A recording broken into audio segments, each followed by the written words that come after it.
Soy ingeniero civil de profesión, especialista en estructuras. Actualmente me encuentro cursando un curso de especialización en estructuras industriales. Como también siempre estamos en constante capacitación de varias otras ramas, ¿no? Que son de la ingeniería estructural. Ya hemos diseñado varias estructuras tanto en hormigón armado como en acero. Más que todo nos especializamos en el tema de acero, tanto laminado en caliente como conformado en frío, como lo vamos a ir viendo en estas clases, ¿no? En estas sesiones. Bueno, hemos diseñado algunos hospitales y demás cosas y con, bueno, mi oficina de consultoría que se llama Sabar de Ingeniería. Ok, bueno, sin más dilación, pues vamos al lío, ¿no? Expresarles en primer lugar que, bueno, ya que son clases un poco pesadas, ¿no? Técnicamente en la facultad veíamos esta materia de diseño de acero, la veíamos en todo un semestre, ¿no? Y bueno, ahora vamos a tratar de condensar todo eso, pues, en 8 clases, así que son clases pesaditas. Eso ya advertirles, por así decirlo, desde un inicio, pero debido a que ya son clases un poco más pesadas, un poco más rápidas, el cerebro se cansa, ¿verdad? Entonces, como el cerebro es frágil, vamos a tener un pequeño descanso de unos 10 minutos entre hora y hora, ¿no? Como son 2 clases de 2 horitas, vamos a tener un descansito de 10 minutos entre horas, así para poder eh, relajarlos un poco, ¿no? Porque va a ser mucha información que va a entrar de golpe. Bueno, eso, aparte de que una de las cosas que me encantan de dar clases es que estas se hagan participativas, ¿no? En la cual ustedes puedan hacer consultas y yo pueda responderlas. Así yo tenga el entendido de que, uno, están comprendiendo de lo que estamos hablando y otro, tampoco se pierdan tanto, ¿no? Me encanta eso de que siempre les voy a ir preguntando y que si tienen dudas o no. Por favor, cuando yo consulte eso, les recomiendo, si es que no tienen alguna duda, si es que todo está claro, pues digan no hay ninguna duda o todo está claro directamente en el chat. Yo tengo en la otra pantalla la parte del chat, entonces siempre estoy buscando, viendo cuál consulta ustedes tengan, ¿no? Normalmente las consultas que se hacen por este medio siempre deben ser referidas al tema, no específicamente, porque, por ejemplo, muchas veces me ha pasado de que estaba hablando de sismoresistencia, estábamos hablando del espectro y de la nada me hablaban de el viento, digamos. Entonces, si hay consultas, por favor que sean referidas al tema en específico, ¿está bien? Bueno. Con esas recomendaciones, pues vamos a la presentación.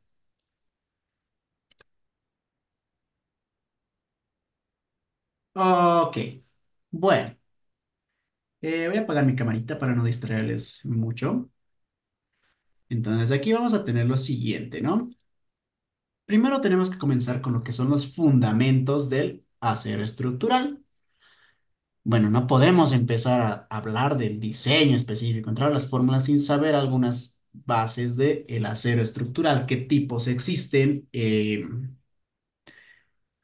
cómo se diseña esto, bajo qué normativas y demás, ¿no? Bueno, fundamentos del acero estructural. Comenzando, ¿qué es el acero en realidad? Si bien podemos decir es un material estructural, pero ¿para qué me sirve? ¿En qué tipo de estructuras puedo usarlas? No, bueno, el acero estructural como tal es un tipo de acero específicamente diseñado y fabricado para ser utilizado en aplicaciones civiles. ¿Está bien? En aplicaciones estructurales, no siempre civiles, puede ser en industriales o de rutas, ¿no? De caminos, ¿no? Puede ser en edificios, como se puede observar en la pantalla, en puentes, hay muchos puentes como el Golden Gate que existe en San Francisco, y torres, ¿no? También las torres que transportan los cables de electricidad, torres, plantas industriales, entonces hay muchas aplicaciones del acero estructural. Este material se caracteriza por su alta resistencia y durabilidad y específicamente la ductilidad que ésta tiene, ¿no? Lo que lo hace ideal totalmente para soportar grandes cargas y resistir diversas fuerzas. Entre estas fuerzas, bueno, en algunos casos voy a confundir los conceptos de lo que es fuerza y esfuerzo, ¿no? En este caso, van a ser los mismos, ¿está bien? Se entiende que el esfuerzo es fuerza sobre área en realidad, pero vamos a tratarlo de esa misma manera, fuerza y esfuerzo, ¿ok? Hay diferentes tipos de esfuerzos en realidad, esfuerzos de compresión y de tracción y de flexión. En realidad, estos tres son esfuerzos normales, ¿no? La compresión, pues, comprime el elemento de esta manera, lo comprime, y la tracción técnicamente lo jala, ¿no? De esta forma. ¿Y qué es la flexión? Pues es una combinación de ambos. Si yo tengo un momentito aquí, pues esta parte va a ser comprimida y esta parte va a ser traccionada, ¿no? Es una combinación de ambas. Y obviamente también tenemos lo que son los esfuerzos cortantes, que como tal no son muy solicitantes en realidad cuando en acero, cuando diseñamos acero en realidad. ¿Ok? En estos casos he seleccionado o he subrayado lo que es tracción. ¿Por qué? Específicamente cuando hablamos de tracción, el acero va a llegar a poder desarrollar su máxima resistencia. En cambio, cuando hablamos de compresión y flexión, bueno, sabemos que cuando hay compresión, eh, el elemento puede llegar a fallar por inestabilidad, es decir, por pandeo. ¿Y por qué la flexión? Me dirán, bueno, porque la flexión también tiene una parte de compresión. Así que esa parte de compresión también va a tender al pandeo. ¿Ok? Entonces, como la flexión y la compresión tienden al pandeo, recordemos la teoría de resistencia de materiales, dependiendo a qué tan esbelto sea el miembro, pues este puede fallar con un esfuerzo menor a su esfuerzo a su esfuerzo crítico o de fluencia, su esfuerzo máximo, ¿no? En cambio, la tracción, al contrario, puede llegar a desarrollar hasta un esfuerzo de rotura. Es una de de los pocos tipos de esfuerzo que puede llegar hasta ese punto, pero lo vamos a ver eso en clases posteriores. Bueno, ¿qué compone el acero estructural como tal? Bueno, existen varios tipos de acero, cada uno con propiedades específicas que lo hacen adecuado para diferentes tipos de aplicaciones. En el caso del acero estructural, usamos acero al carbón. ¿Está bien? Este contiene principalmente hierro y carbono, ¿ok? Con pequeñas cantidades de otros elementos que se le puede ir agregando, ¿no? Para modificar sus propiedades. Existen tres subtipos en función al contenido de carbono que tenga: de bajo contenido, de medio contenido de carbono y alto contenido de carbono, ¿no? Ahora, normalmente para construcción de obras, se usa lo que es el acero bajo en carbono. ¿Está bien? Con un contenido menor al 0,3% de carbono. ¿Está bien? Esto se usa en tuberías, en vigas estructurales, columnas estructurales y demás. Entre estos se puede encontrar el famoso acero A36, el A992, el A500 en grado B y el grado C, ¿no? Normalmente en Bolivia usamos el grado A36, que es el más común que llega a nuestro medio. Ahora, mientras más nosotros vamos aumentando el contenido de carbono, bueno, va a tener mayor resistencia. ¿Está bien? Cuando tenemos un contenido medio que está entre 0,3 y 0,6, se usa esto más que todo para engranajes y ejes, es decir, para elementos más llevados a la ingeniería mecánica. ¿Está bien? Aquí tenemos el A572 en los grados 42, 50, 55, 60 y 65. Estos son en KSIs, por si acaso, ¿no? El ASTM A588, entonces tenemos varios tipos de acero en un contenido medio de carbono. Con contenido alto, es decir, que su resistencia ya es bastante grande, que es un mayor al 0,6% de contenido de carbono, es usado más que todo para herramientas. ¿Está bien? Debido a que su dureza aumenta bastante. Entre ellos podemos encontrar el ASTM IC 1080 y 1084. Ahora, ¿cuál es el detalle del carbono? ¿Por qué nosotros usamos acero con bajo contenido de carbono? ¿ok? Normalmente, si nosotros subimos el contenido de carbono, bien, mi estructura va a resistir grandes esfuerzos, pero pagando un precio. Va a reducirse su ductilidad. ¿Está bien? Entonces, mientras más contenido de carbono, va a resistir más, pero se va a deformar mucho menos. ¿Está bien? Nosotros necesitamos en estructuras que la estructura, que los elementos se deformen, que puedan llegar a fluir. Es decir, necesitamos que sean dúctiles.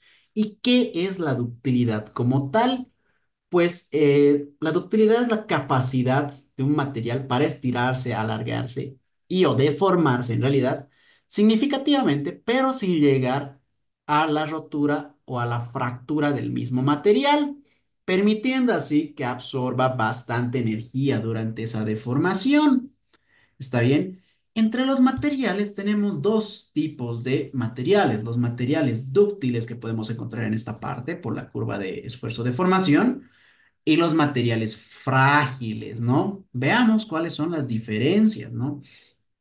Entre este material podemos encontrar pues el acero con bajo contenido en carbono, bajo carbono y alto carbono, ¿no?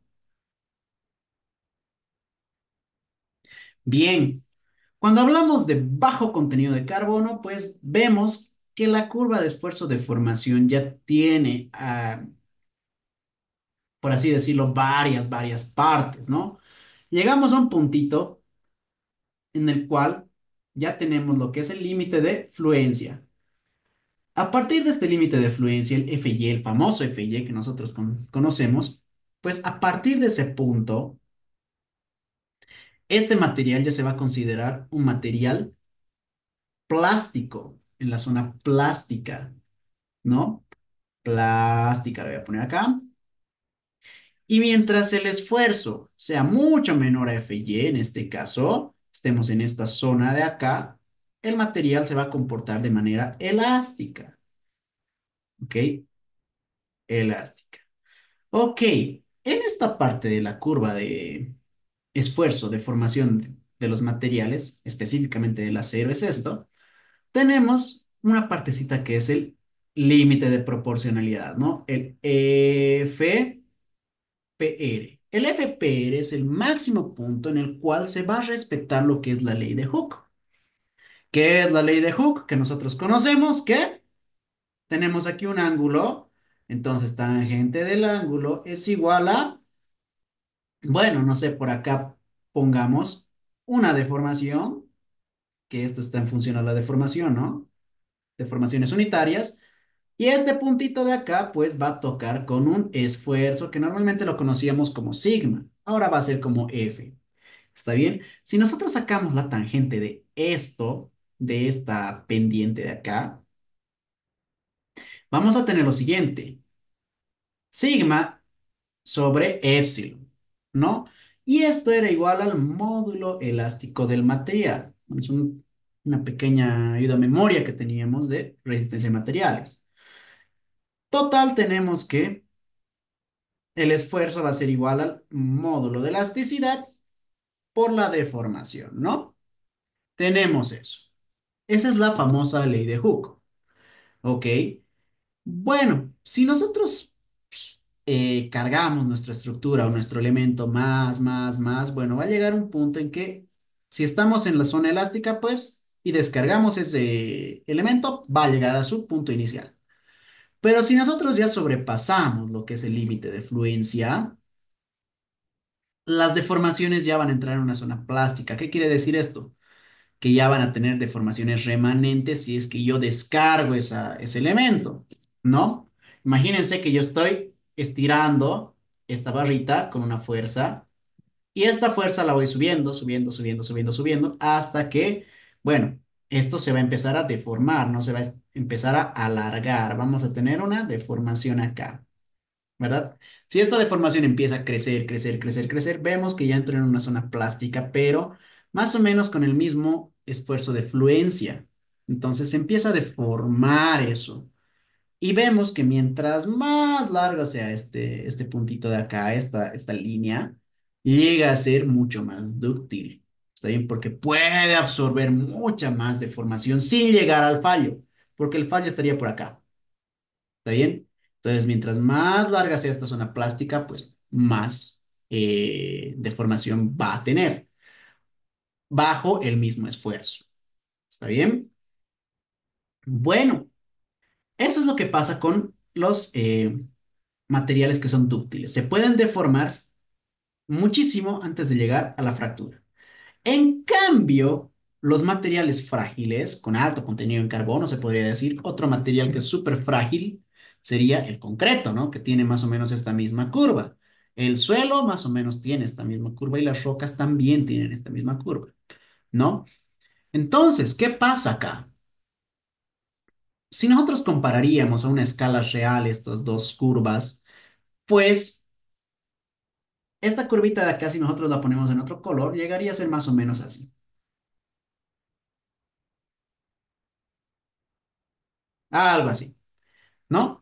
Veamos que el esfuerzo que puede resistir no es tan grande en comparación a este, ¿no? No es tan grande. Pero la deformación que puede absorber el material dúctil es mucho mayor a la de un material frágil. El material frágil no te avisa cuando se va a romper, es una fractura abrupta, ¿no? Entonces llega, se carga, llega a un punto y ¡pum! Se rompe. Listo. En cambio, un material dúctil no. Se sobrecarga, se empieza a alargar mucho más y ¡pum! Recién después de alargarse demasiado, se rompe. ¿Ok? Esas son las dos diferencias que existen entre los materiales. Y obviamente, ¿cuál creen que queremos para una estructura? ¿Un material dúctil o un material frágil? Si me lo pueden responder en el chat, por favor.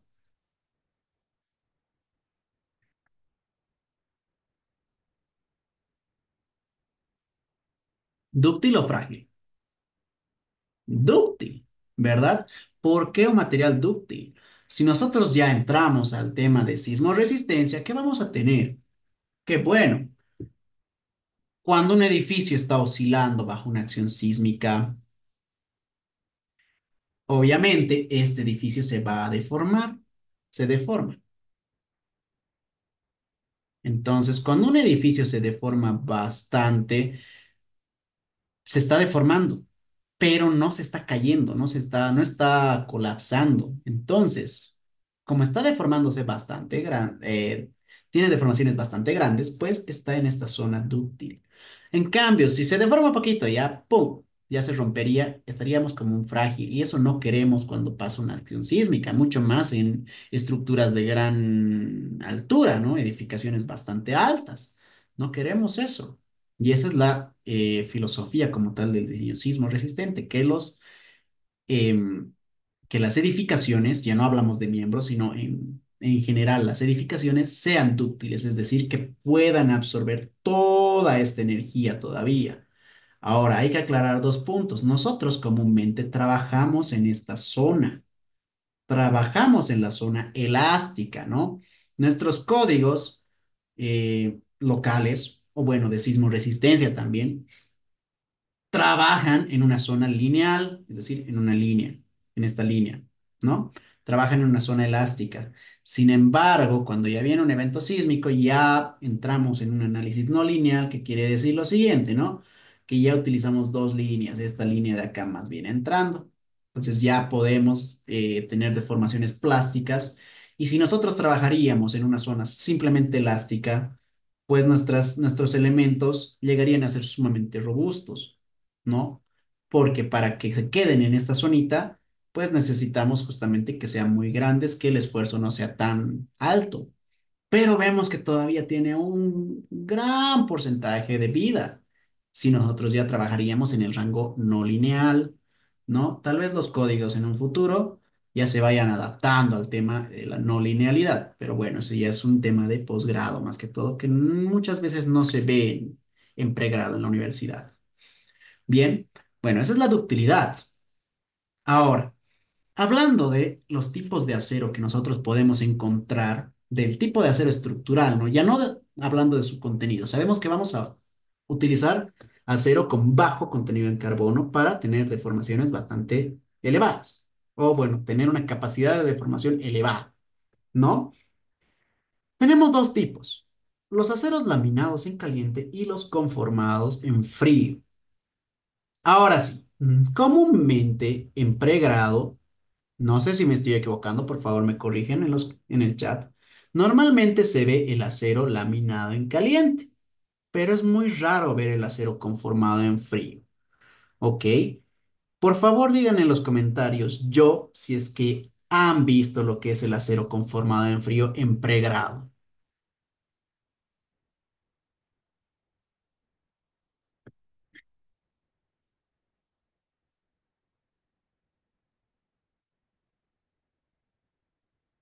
Ok, Juan Manuel no vio el conformado en frío en pregrado.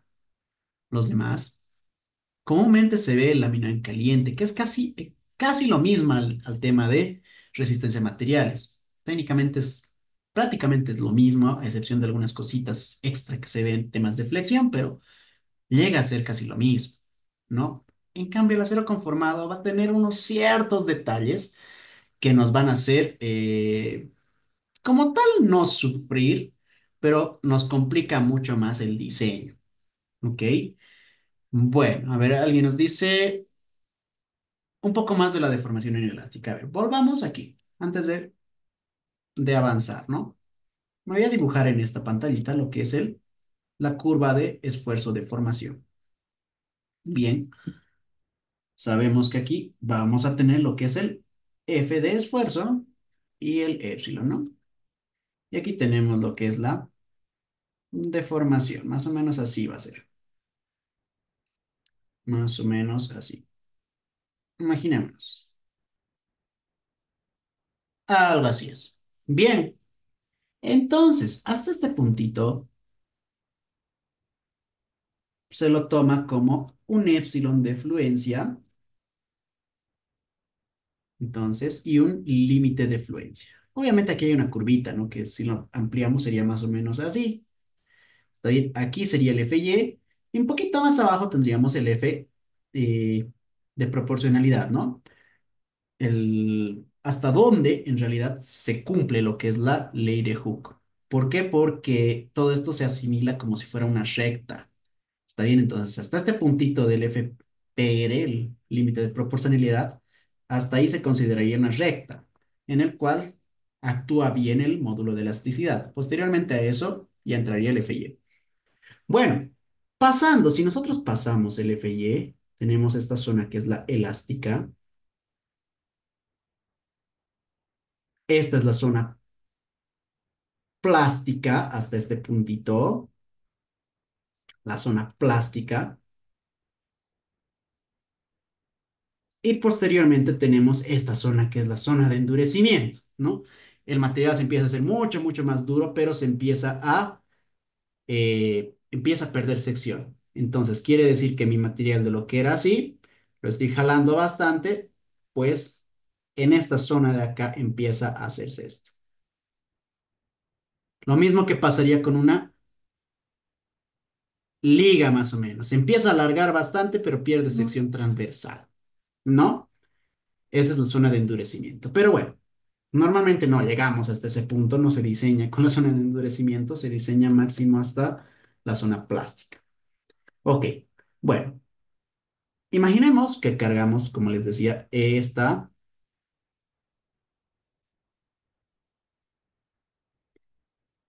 barrita, ¿no?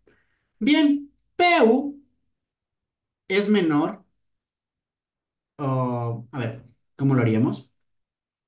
PU va a ser menor a el P de fluencia, llamémosle. Me estoy inventando.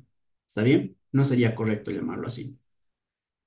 Sería más o menos el esfuerzo PU, digamos, o FU, lo cambiamos acá, F, lo cambiamos para hacerlo esfuerzo. F, cuando F es menor a FY, pues entramos en esta zona y si yo descargo esta zona como tal, pues va a volver al punto inicial, es decir, no hay deformación remanente. Pero si este esfuerzo llegara a ser un poco mayor, o igual en realidad se lo podría considerar igual al FY, pues ¿qué pasa? Ya entro en este rango. Entonces, por ejemplo, llego hasta aquí, se deforma hasta este puntito y nuevamente lo descargo, ¿no? ¿Qué va a pasar? Pues va a quedar con una deformación remanente. Entonces aquí se queda con un epsilon. Si desde aquí yo empiezo a cargar nuevamente, pues se va a seguir deformando hasta este puntito y otra vez si lo descargo, va a regenerarse, ¿no? Pero ya con otra deformación remanente, ¿no? Ya no llega al mismo punto, ya se queda deformado de por vida. No hay forma de volver a que vuelva a la zona elástica, ¿no? Eso es lo malo. Prácticamente, si hablamos ya en estructuras, estaríamos generando lo que es una rótula plástica, ¿no? Ahora, hablando de acero, pues justamente hay algunas fibras. Si nosotros tenemos este perfil doble T, vamos a tener lo siguiente, ¿no? En un principio, mi esfuerzo normal por la flexión va a ser así, pero eso sería cuando F es menor a FY. Mientras más voy aumentando mi FY, o mi F, mejor dicho, va a llegar un punto en que el F sea igual al FY. Entonces, esta zona se va a empezar a plastificar poco a poco, más o menos así. A ver, hagamos mejor. Entonces, esta zona de aquí ya se ha plastificado. Y si yo sigo con este esfuerzo mucho más tiempo, va a llegar el punto en que se va a plastificar todo y aquí se crea una rótula plástica y prácticamente el material o el elemento ya ha llegado a la falla. Esto es normalmente lo que se ve en lámina en caliente, ¿no? La falla por, eh, la falla por rótula plástica, ¿no? Llega al momento plástico prácticamente, pero eso es en lámina en caliente. En conformado en frío vamos a ver que no se va a poder llegar a esto por los espesores bajos que se tienen en realidad. Pero eso ya son clases de más adelante, ¿no? Ok, continuemos entonces. Tenemos dos tipos, acero laminado en caliente y conformado en frío. Ok, ¿qué es el laminado en caliente? El acero laminado en caliente, por así decirlo, su mismo nombre lo dice, o en inglés que también se llama hot rolled. Este tipo de acero se lo hace en fundidoras, aunque a una temperatura de más o menos de 920 grados centígrados, es decir, se funde el acero y obviamente se le pone todas los componentes de carbono y otros materiales que se pueda poner para mejorar sus propiedades. Ahora, normalmente en este tipo de procesos, pues se funde y primero pasa como un lingote sumamente largo en el cual pasa por rodillos los cuales le van dando esta forma, ¿no?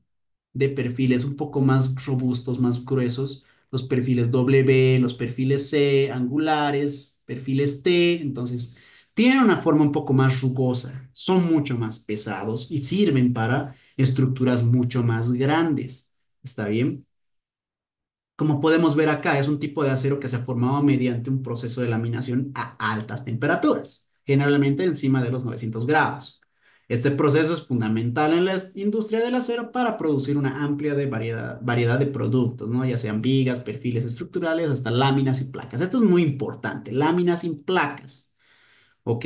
Todo el acero en realidad que se va haciendo es en base a laminación, en base a rolado como tal, ¿no? Pasan por rodillos para que le den esta forma. Ahora, ¿qué es el acero conformado en frío? El acero conformado en frío parte, si bien de una lámina en realidad, laminada en caliente, valga la redundancia, esta lámina pues puede tener un espesor de 2 milímetros, 3, 4, 5, hasta una pulgada. Puede llegar a tener esto, ¿no? Pero para yo darle la forma, en primer lugar es una lámina, es una placa plana. Lo que se hace después es a temperatura ambiente se lo dobla, se lo pliega, por así decirlo, dándole estas formas de acá, como vemos, ¿no? De esta manera. Se le da esos pliegues, pero a temperatura ambiente. Por eso se lo llama conformado en frío. No es que lo doblen o le den la forma a temperaturas inferiores a los 0 grados centígrados, ¿no? Sino es que se lo hace a temperatura ambiente. Este tipo de conformación le otorga algunas características mecánicas al acero, ¿está bien? Por ejemplo, estos pliegues de acá llegan a tener una concentración de esfuerzos remanentes debido a justamente que, como tal, que volvemos nuevamente acá, ¿no? Si yo le aplico un esfuerzo, pues va a tener una deformación, pero si ese esfuerzo no es suficientemente grande, va a volver a su estado de inicio. En este caso, yo le he doblado bastante, le he puesto un esfuerzo bastante fuerte, ¿no? Y esto ya se ha plastificado y ya no va a volver a su lugar.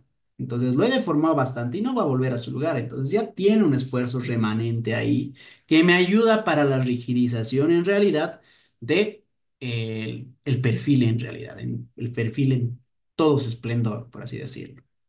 Obviamente, los laminados en caliente también tienen esfuerzos remanentes, ¿está bien?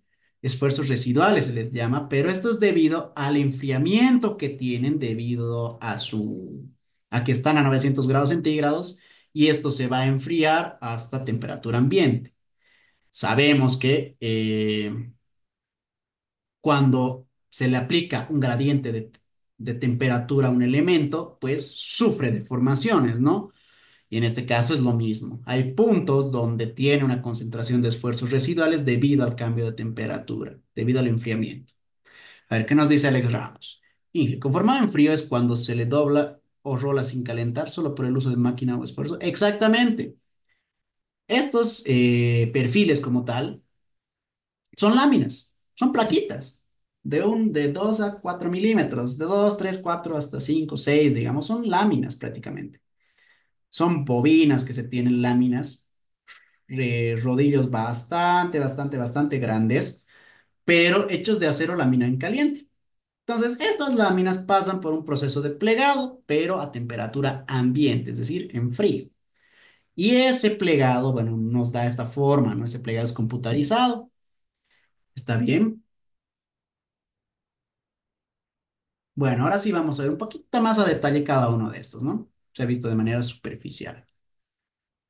Bien, bueno, no me gusta meter mucha teoría en esta parte, pero veo que es necesario, ¿no? Para ver las diferencias del acero laminado con el conformado. Como les digo, no me gusta meter mucha letra, pero en algunos casos es necesario. El proceso de laminar en caliente, ¿cómo se hace? Bueno, primero se sigue un calentamiento. Como les decía, se funde el material. Los lingotes o bloques de acero se calientan a una temperatura elevada para hacer que el material sea más maleable. Luego viene el laminado. Una vez que el acero se ha calentado, pues pasa a través de ciertos rodillos que le dan una forma y tamaño adecuados, ¿no? Este proceso puede implicar varias etapas de laminado para reducir agresivamente el espesor y mejorando las propiedades mecánicas del acero. Finalmente se tiene el enfriamiento. Después de que se ha generado todos estos rodillos y demás, el acero se debe enfriar, ¿ok? Lentamente. Si se hace bruscamente, obviamente se va a quebrar, ¿no? A medida que se enfría el material, se contrae y puede experimentar distorsiones leves en la forma como curvatura y torceduras. Esto es lo que les decía acerca de los esfuerzos residuales, ¿no? ¿Cuáles son las características que se tienen en este tipo de perfiles laminados en caliente? Su superficie. La superficie es una superficie un poco más rugosa. Está bien debido a que tiene ciertas curvaturas, torceduras por los esfuerzos residuales, además de el rolado que se tiene, ¿no? El laminado como tal. Se hace una superficie un poco más rugosa. Es lo mismo que cuando se vacía el hormigón, ¿verdad? Una para un pavimento, en un principio puede estar rectito, pero si no se lo cura muy bien, pues puede experimentar cierta rugosidad mucho más debido a que pierde, pierde agua, ¿verdad? Entonces pasa lo mismo, es algo similar, no es que pase lo mismo.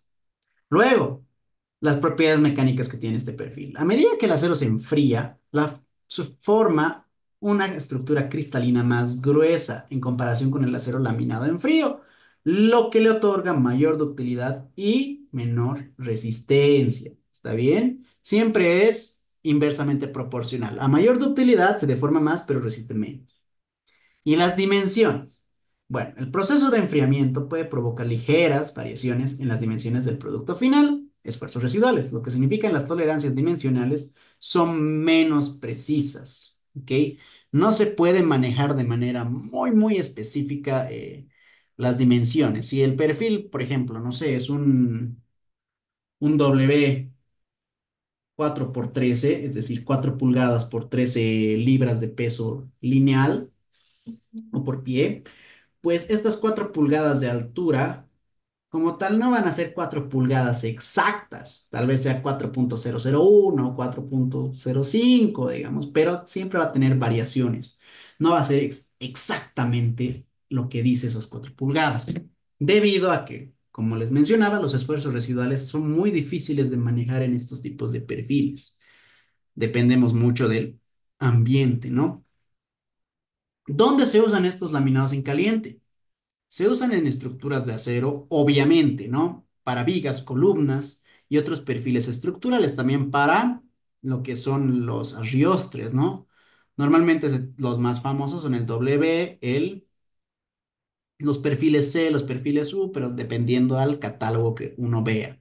¿Está bien? Se usa para edificios, estructuras industriales y demás. ¿Ok? Son los típicos perfiles que nosotros vemos en película. Se usa para placas de acero, ¿no? Cuando nosotros tenemos una conexión, por ejemplo, de esta manera, digamos que es una conexión, no sé, a corte, o a momento, mejor dicho, algo así. ¿Está bien? Entonces tengo estos perfilitos. Aquí obviamente tengo que poner una plaquita o un rigidizador. Este rigidizador es una placa laminada en caliente. Aquí también voy a colocar lo que es una placa para conectar el alma. Y aquí tal vez coloque, si no es una plaquita, voy a colocar otra plaquita para que pueda conectar las alas, ¿no? Entonces, todas estas placas son placas de acero laminado en caliente. ¿Está bien? Se usa para tubos y tuberías también. Y para componentes industriales, ¿no? Como engranajes, rieles y piezas de maquinaria pesada. Ahora, ¿cuáles son las ventajas y desventajas de usar esto? Bueno. Técnicamente el costo, dependiendo de la zona, va a ser mucho más barato o mucho más caro. Por ejemplo, en Bolivia, debido a que somos un país mediterráneo prácticamente, que no tenemos acceso al mar, es mucho más costoso este tipo de perfiles porque se los tiene que importar. No tenemos una industria metalúrgica muy grande. ¿Está bien? Entonces es mucho más difícil para nosotros poder importar estos perfiles, porque sí o sí tenemos que hacerlo. Entonces esos costos de importación incrementan para el pueblo boliviano lo que es usar acero lámina en caliente. ¿Está bien? Ese es un detalle bastante grande. La ductilidad tiene mayor ductilidad. Está bien, puedo llegar a niveles de momento de plastificación. Puedo llegar a plastificar la sección, lo que facilita la fabricación de estructuras que requieren deformación, es decir, sismos resistentes o que vayan a tener una deformación lateral bastante grande, como los edificios para viento. El proceso de fabricación es mucho más rápido y adecuado para grandes volúmenes de producción, siempre y cuando se tenga una metalúrgica cerca. En caso de Bolivia, no se tiene, se tienen que importar. Según lo que me mencionaban desde administración, también tenemos alumnos desde Perú, entonces, que yo tenga entendido, en Perú sí se usa mucho más lo que son los laminados en caliente, como tal en México igual, ¿no? Y en gran parte del mundo. Por eso es mucho más fácil encontrar información de laminado en caliente, porque se usa mucho más. Ahora, las desventajas, ¿cuáles son? Su precisión dimensional, ¿no? Son menos precisos debido a los esfuerzos residuales. Y el acabado superficial es mucho más rugoso y tiende a oxidarse debido a que, bueno, por el calor que tiene, siempre las capas superficiales del perfil, debido a que están en una temperatura bastante alta, pues se oxida más rápido. Entonces, tiene una capa de óxido siempre estos perfiles. Ahora, hablando del acero conformado en frío, es otra cosa, ¿no? Ahora, a ver, ¿qué nos dicen en la... en el chat. Ingenua consulta, ¿es más frágil en caliente o en frío respecto a deformaciones de un tipo canal versus costanero? Ahorita lo vamos a ver. Los aceros al bajo carbono, mediano carbono y alto carbono se fabrican en aceros laminados en caliente o frío. Todo es en laminado en caliente en primer lugar. ¿Está bien? Todo es en laminado en caliente. Todo el acero es laminado en caliente. Pero el conformado en frío se forma de placas laminadas en caliente y se las pliega a temperatura ambiente. Por eso se le da esas formas. ¿Está bien? Todo el acero es laminado en caliente en un inicio. Después ya tiene posteriores procedimientos que le dan la forma adecuada, ¿no? Ahora sí, el procedimiento del acero conformado en frío. El acero pasa a través de rodillos a temperatura ambiente para reducir su espesor y mejorar su superficie. Le da una superficie mucho más uniforme que los laminados en caliente que son más rugosos. Este proceso obviamente va a aumentar su resistencia y dureza debido a la deformación en frío. Se deforma a temperatura ambiente. ¿Está bien? Cuando deforma a temperatura alta es mucho más maleable. Entonces no va a tener mucho esfuerzo residual, mecánico.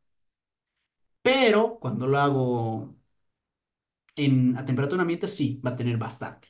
¿Ok? Doblado y conformado. Se hace un doblado y conformado después. El acero también puede ser doblado y formado en varias formas. Puede ser un perfil en U, puede ser un perfil en C. Este perfil en C puede ser de la siguiente manera, ¿no? Puede ser de esta manera, como también estas alitas de acá lleguen a tener unos bordes rigidizadores que le van a dar mucha más rigidez, como su nombre dice, borde rigidizador o labio rigidizador. Este de acá tiende mucho más al alabeo. Está bien, se puede abrir mucho más así, pero si ya tiene estos bordecitos, pues es mucho más difícil hacerlo.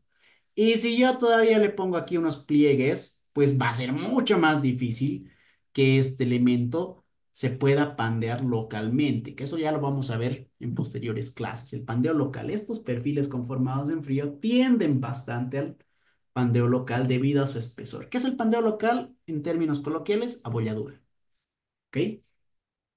Bueno, nos dice, se puede formar varios tipos de perfiles, U, C, perfiles L, sin necesidad de calentarlos. Este proceso se usa ampliamente en la fabricación de estructuras ligeras y otros productos industriales. En Bolivia, por ejemplo, debido a que son placas, se puede importar bastante las placas, porque entran en un mismo lugar, en un mismo camión, por así decirlo. Pueden entrar hasta 20 placas. Entonces es mucho más sencillo importar placas y directa, o planchas, mejor dicho, y directamente, pues, una empresa o que tenga un taller bastante grande puede agarrar y doblar los perfiles con una plegadora.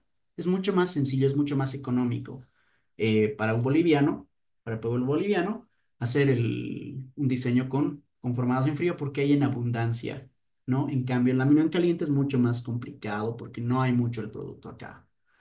Bueno, finalmente se tiene el estirado. En algunos casos el acero se estira en frío para mejorar su resistencia a la tracción y su acabado superficial. Esto se estira un poquito más para llegar al límite de fluencia de manera mucho más rápida, ¿no? Esto es común en la producción de alambres y tubos. ¿Ves acá?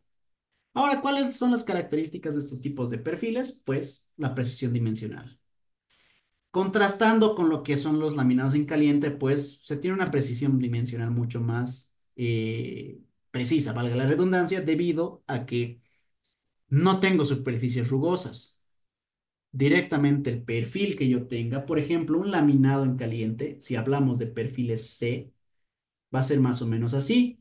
La parte externa va a ser recta, pero la parte interna puede llegar a ser más o menos así. Eso es un lámina en caliente.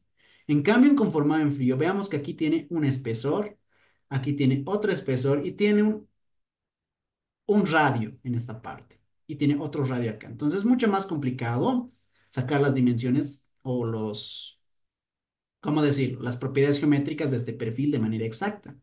En cambio, ¿qué pasa con un conformado en frío? Como es una placa doblada, todo el espesor es uniforme. Más o menos así, bueno, se me fue un poquito la mano acá, pero todo el espesor es uniforme y no tan diferente como en este caso. Entonces se tiene una mayor precisión dimensional. Mayor resistencia. ¿Por qué se tiene mayor resistencia?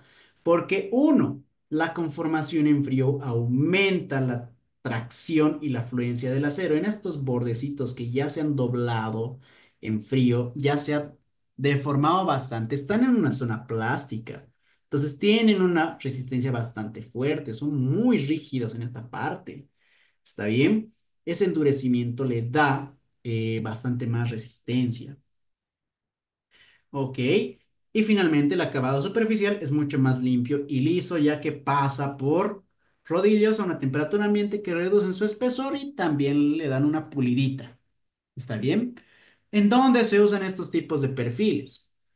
Que se utilizan en la fabricación de vigas ligeras como perfiles C, costaneros, perfiles U, Z y ángulos. Hay perfiles omega o de sombrero también que son comunes en edificios ligeros. Seguramente han escuchado lo que es el steel framing. Normalmente se usa ahí.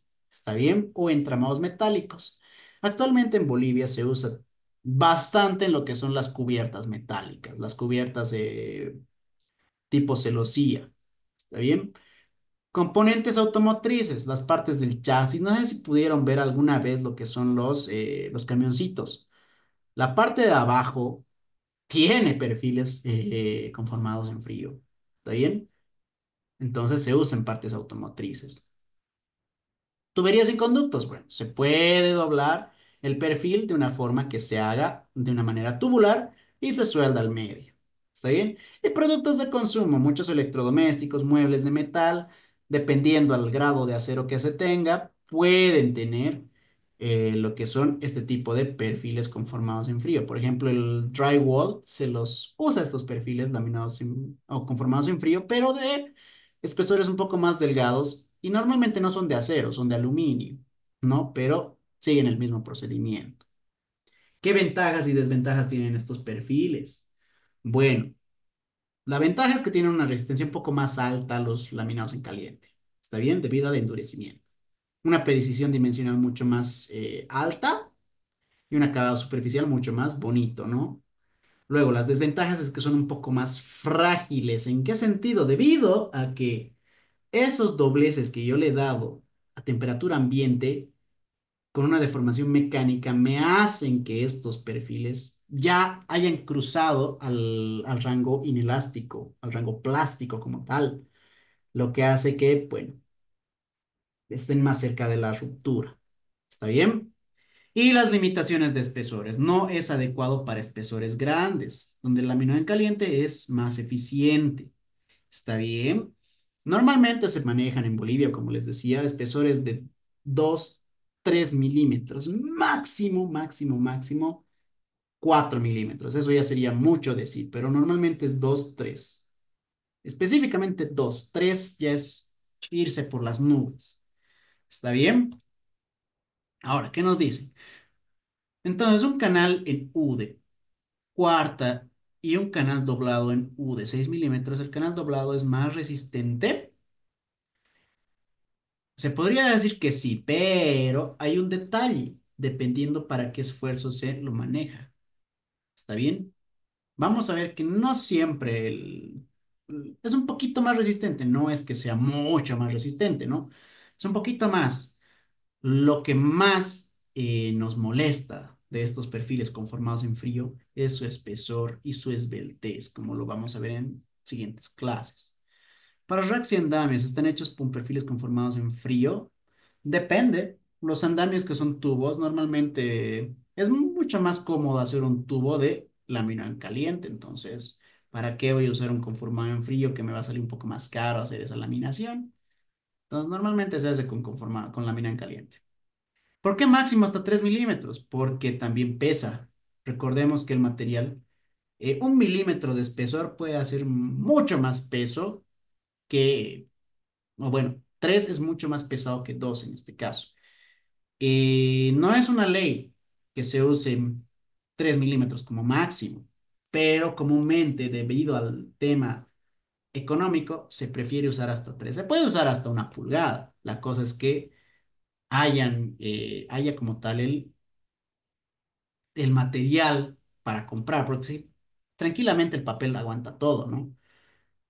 Puedo tranquilamente diseñar mi estructura con perfiles de 4 milímetros. Bien, genial, pero tal vez los 4 milímetros no hay en mercado.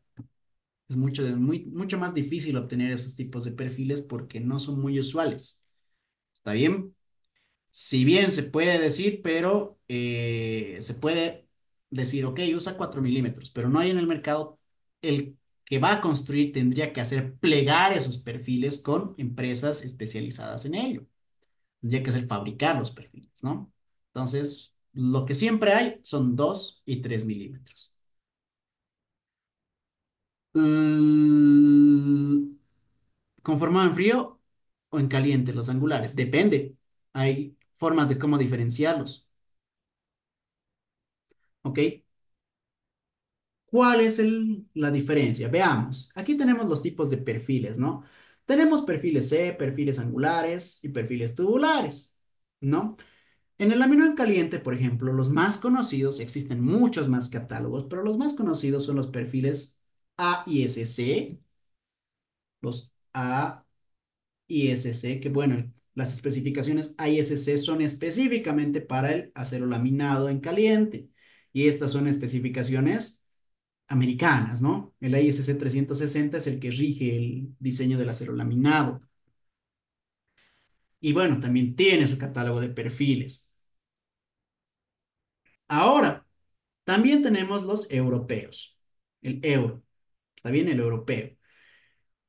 Tenemos un perfil W, un perfil S, canal, ángulo, un WT o un ST, que sería prácticamente partir esto a la mitad.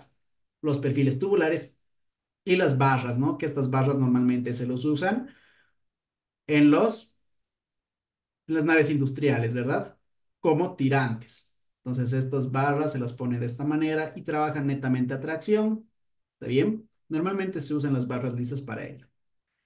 Bueno, esos serían para el tema americano, pero el perfil europeo también tiene. Tenemos peletinas, perfiles en U que llegarían a ser prácticamente los canales. Los perfiles T, los IPN que llegarían a ser como los S, los angulares de lados iguales, de lados diferentes, los IPE, los HB. Los HB más o menos llegarían a ser como los W, ¿está bien? Serían más o menos un análogo a los W. Y los IPE serían como los IPN prácticamente, pero son más cuadraditos, como podemos ver. El IPN tiene estas curvitas. El IPN es más o menos así, ¿está bien? Tiene esas curvitas, pero el IPE es recto. Algo así, más recto. Esas son las diferencias, ¿no? Por si alguno quisiera utilizar laminados en caliente. Ahora, los conformados en frío, veamos. Un canal, tenemos espesores diferentes en las alas como en el alma, pero el canal es lo mismo. Tiene el mismo espesor, ¿no? El mismo espesor.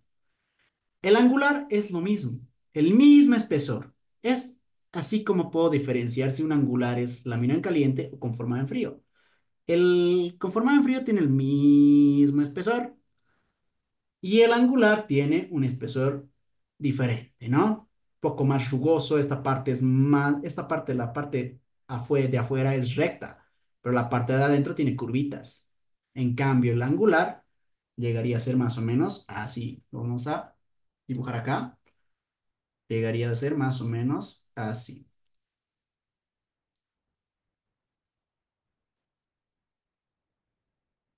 Algo tal que así más o menos llegaría a ser.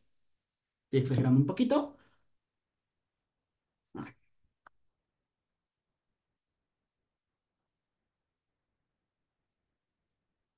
ok, imaginemos que es del mismo espesor, entonces más o menos es así, tiene una dobladura, pero el laminado es así. ¿Vemos la diferencia? Son diferentes, ¿no? Este es un laminado y este es un conformado. Bien, entonces tenemos eso, ¿no? Esas son las diferencias entre los conformados y laminados. A ver, ¿qué dice? Entiendo, sucede que yo trabajo con planchas laminadas en caliente de hasta 6 milímetros y las doblo. ¿Se volverían conformar en frío o no? Sí, se convierten. Si trabajas con planchas laminadas, como les decía, Un conformado en frío es una plancha laminada en caliente que se dobla a temperatura ambiente. Entonces sí se convierte en conformado en frío. Inge, por favor, no sé si se puede leer la pregunta en voz alta para que quede en la grabación para entrar en contexto al momento de revisar las grabaciones en caso de no asistir. ¿A qué te refieres de nuevo con eso? No, no lo comprendo. Inge, vi que diseñar con perfiles, tú ves, esos perfiles son laminados en frío, perdón, conformados en frío. Mira que no conozco muy bien los perfiles tubes. Hace mucho tiempo me los mencionaban en un diplomado que di, pero nunca trabajé con esos perfiles. A ver, bueno, continuamos. Ahora sí, hablando de normativa, entrando un poco más al tema, ¿no? Para los aceros laminados en caliente, los hot rolled, se usa el ISC 360. La última edición que ha salido es la del 2022. ¿Está bien? Se usaba hasta el 2016. No he tenido la oportunidad de revisar bien la 2022, sí la 2016, pero que yo sepa no ha habido muchos cambios. ¿Está bien? Sí ha habido actualizaciones, pero no he adentrado muy bien cuáles son. ¿Está bien? Pero para laminados en caliente, el 360, el ISC. Cuando hablamos de perfiles conformados en frío, bajo el régimen norteamericano, usamos el ISI o el IC S100 y la última versión es la del 2016. Tal vez ya saquen o este año o el siguiente año la nueva versión, pero seguimos con la del 2016.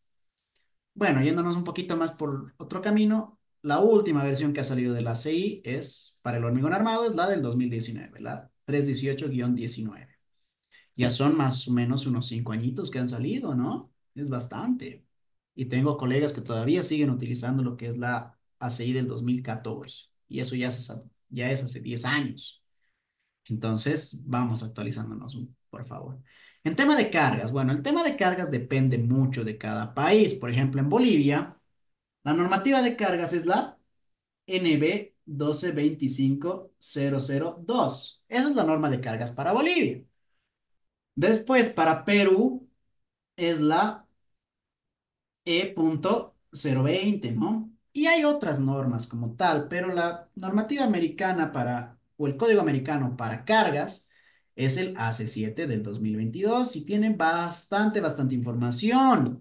El libro es sumamente grueso, tiene más o menos a ver, se los muestro por acá.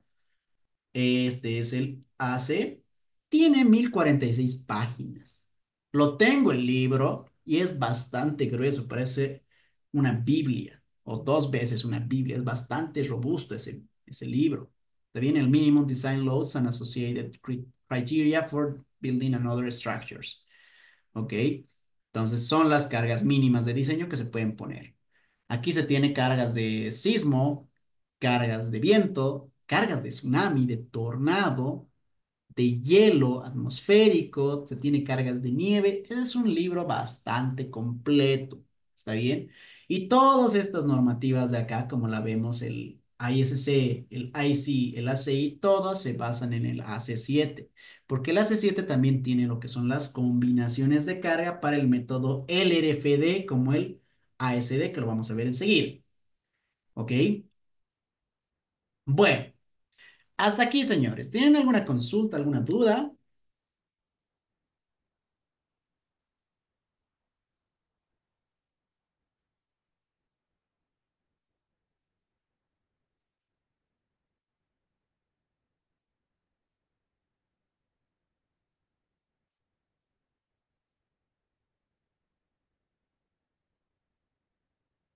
Solo en la parte de diseño.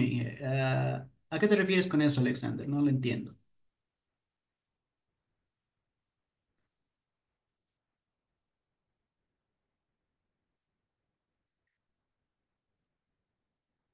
Ah, ya. No, no se diseñan con la misma norma. El ISS es netamente para el laminado en caliente y el IC es para conformado en frío. A ver, ahora te explico sobre con una línea poner carga y que pase la zona plástica ya no vuelve. Ya, Piero Mata. si ya no vuelve justamente al inicio, como vemos acá, ¿no? Uy, en esta parte. Si nosotros cargamos y descargamos y este esfuerzo es mucho menor al límite de fluencia, pues si es mucho menor al límite de fluencia, estoy en el rango elástico. Entonces va a volver a su estado original, ¿no? Normalmente nosotros, entre comillas, digo entre comillas porque no es cierto, entre comillas diseñamos en este rango elástico. Sin embargo, lo real es que nosotros diseñamos en el rango plástico, ¿está bien? Nosotros manejamos el FY como nuestro límite total, ¿está bien? Pero cuando nuestro esfuerzo es igual, un poquito mayor al FY, pues ya paso esta parte, paso este rango de elasticidad y me voy al rango plástico. Entonces, como ya estoy en este puntito, si bien va a tener este esfuerzo de FY, llega a este puntito y pues lo descargo. Entonces ya no llega al inicio, ya voy a tener una deformación extra, que ya va a estar deformado. Nuevamente vuelvo a cargar desde este puntito y llego a una deformación un poquito más grande. Entonces descargo y pues llego a una deformación un poquito más grande de la que tenía anteriormente, ¿no? Ya son deformaciones plásticas.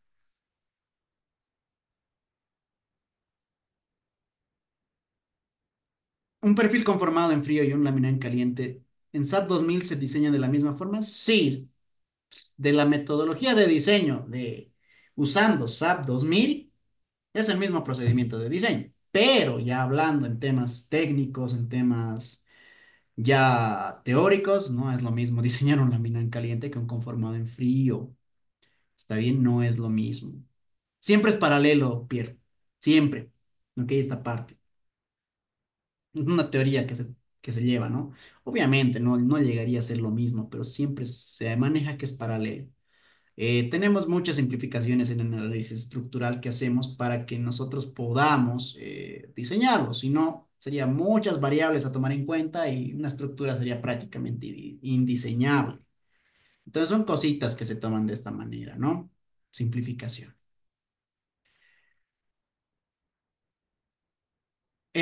Sí, sí, se les va a pasar las normativas, no se preocupen. Ok.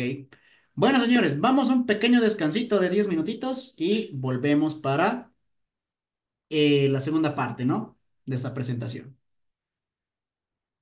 ¿Ok?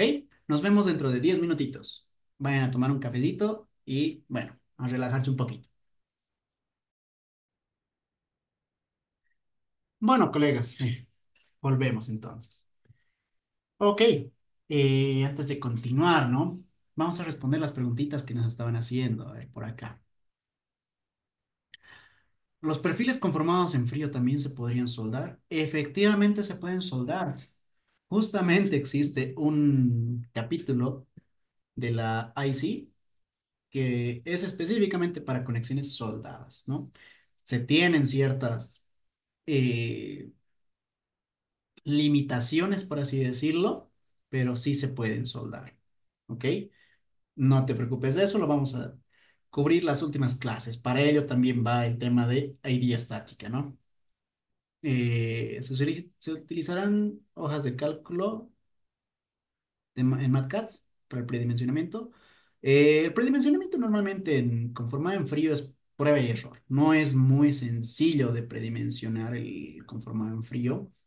No es tan sencillo como en el hormigón, por ejemplo, de poner L sobre 12 y listo, ¿no? Y ya tienes una sección bastante acertada. Debido a que se tienen tantas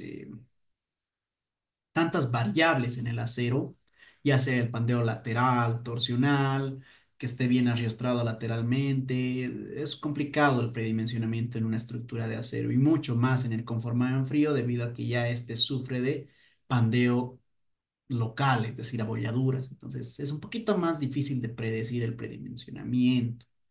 ¿Está bien? Pero existen algunas formulitas que nos dan, que no son muy específicas, pero ayudan, ¿está bien?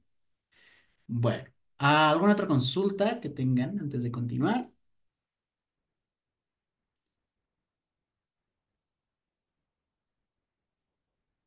¿Qué tipos de pernos se usan? Normalmente se usan los mismos pernos que se usan para la en caliente. El A307, el A325, que son los comunes que se usan, ¿no? Una consulta. Este proceso conformado en frío modifica sustancialmente la propiedad isotrópica de los metales, llevándolo a ser anisotrópica. Como tal, no. No tanto. O sea, si bien nos da concentraciones de esfuerzos en los dobleces, pero como tal no llega a ser anisotrópica. ¿Está bien? No es como la madera, digamos, que resiste de diferente manera los diferentes tipos en los diferentes tipos de planos, ¿no? Que tiene. En este caso, no. El acero resiste igual. Dependiendo, digamos, de la forma que tenga el perfil, sí. En algunos casos, en flexión normalmente nos conflictúa los perfiles abiertos, pero vamos a ver. ¿Está bien, Joel? Bueno, empezamos entonces con la presentación. Ok, ahora sí. Las metodologías de diseño que se tienen, ¿no? Tanto para la IC como para la ISC se tienen estos dos tipos de, ¿cómo decirlo? Metodologías de diseño o filosofías de diseño, las cuales empezamos primero con la ASD, ¿no? El Admissible Stress Design, que trabaja técnicamente en función a las tensiones admisibles. ¿Ok? Las tensiones admisibles son una fracción de las tensiones cedentes del material. ¿Qué quiere decir esto? Que es una fracción del límite de fluencia del material en el caso del acero. Bien, es decir, que nosotros si usamos el método ASDE de esta manera, ¿no? Mm, Aquí tenemos el FY. Nos dice que usamos una fracción del FY. Más o menos por acá podríamos decir que es el FN, que es FY dividido entre un factor de esta manera, ¿no? Algo así tenemos, entre comillas, ¿no? Entonces trabajamos en la zona elástica. ¿Qué es lo que esto conlleva? De que nuestras secciones sean un poquito más robustas, un poco más por el lado conservador. Donde normalmente se usa la SD, se lo usa en estructuras de madera y en estructuras industriales, debido a que las estructuras industriales deben, y no me refiero solo a naves industriales o cubiertas, ¿no? Me refiero a plataformas mineras, que también. Luego a lo que son me olvidé el nombre, de los reclaimers. Entonces existen varias estructuras industriales. Los pipe racks, que son los racks que sostienen las tuberías. Entonces todos estos tipos de estructuras que van en la industria no deben fallar por nada en el mundo. ¿Por qué? Por ejemplo, si una industria, una planta industrial genera, no sé, $10,000 hora, un decir, $10,000 hora, y para uno de las estructuras falla, no sé, por sismo, por granizo, por nieve, por viento, falla, llega a fallar. Este fallo puede llegar a ser o puede llegar a solventarse, por ejemplo, en 3 días. ¿Cuántas horas tiene el día de producción? Puede ser 12 horas de producción, como nunca parar, 24 horas de producción, ¿no? Que es lo que normalmente se hace en las fábricas. Entonces, estoy perdiendo un montón de dinero solo porque mi estructura ha fallado. Entonces, en esos casos es preferentemente usar el ASD, ¿no? Preferentemente. Así que esto nos da estructuras un poquito más robustas, más por el lado conservador. Y como les decía, basado en el análisis elástico de las estructuras, los miembros deben ser diseñados para comportarse elásticamente, es decir, en este rango. Bien, ahora, la resistencia de diseño es la resistencia nominal dividida entre un factor de seguridad. Este puede ser 1,67, 2, 3, dependiendo de lo que nos diga la normativa para diferentes tipos de esfuerzo, ya sea tracción, compresión, flexión, cortante. ¿Está bien? Ese es el Admissible Stress Design. Obviamente, este tipo de metodología también tiene sus propias combinaciones de carga. Comúnmente las combinaciones de carga que se hacen en este tipo de estructuras es una combinación unitaria. ¿A qué me refiero? La carga muerta con un porcentaje del 100% más el 100% de la carga viva, más un pequeño porcentaje de la nieve. Entonces, en su mayoría, tienen cargas que reducen, es decir, cargas menores a la unidad, en combinaciones con cargas menores a la unidad. Es lo que comúnmente se podría llamar como combinaciones de servicio.